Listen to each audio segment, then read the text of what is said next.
नमस्कार मंडळी. रोजची भाजी चपाती खाऊन कंटाळा आला असेल ना, मग आज आपण बनवणार आहोत प्रोटीन्सनी भरपूर असा मूग पराठा. इथे मी साधारण 1 वाटी भिजवलेले मूग घेतलेले आहेत आणि एक मध्यम आकाराचा चिरलेला कांदा,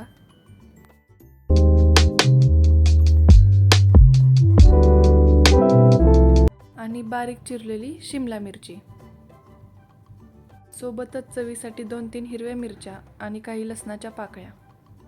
लक्षात ठेवा, हे वाटण करताना पाण्याचा अजिबात वापर करू नका आणि वाटण जाडसर वाटून घ्या.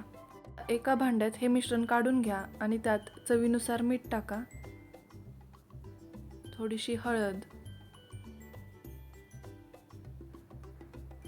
थोडंसं लाल तिखट आणि इथं मी धना जिरा पूडही टाकलेली आहे. आता यामध्ये लागेल तसं गव्हाचं पीठ मिसळूयात आणि ते छानपैकी मळून घेऊयात. पण लक्षात ठेवा, यामध्ये पाण्याचा थोडाही वापर करायचा नाही. पीठ जर पातळ वाटत असेल तर अजून थोडे गव्हाचं पीठ टाकून ते छानपैकी मळून घ्या. मळताना थोडं तेल टाकलं की पराठे छान खुसखुशीत होतात. तर हे पीठ आपल्याला 10 मिनिटे झाकून ठेवायचे आहे. 10 मिनिटे झाली आहेत. आता आपण पराठे लाटायला घेऊ. पिठाचा एक छोटा गोळा घेऊन त्याची लाटी बनवून घेऊयात. ही लाटी सुक्या पिठामध्ये व्यवस्थित घोळवून घ्या, जेणेकरून ते पोळपाटाला चिटकणार नाही. आता हलक्या हाताने हा गोळा मध्यम जाडीचा लाटून घ्या.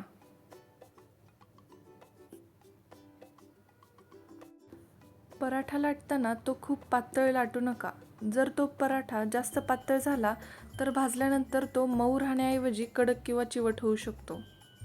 मूग डाळीचे सारण आत असल्याने पराठा थोडा जाडसर ठेवल्यास तो खुशखुशीत आणि लुसलुशीत होतो. तवा छान गरम झालाय.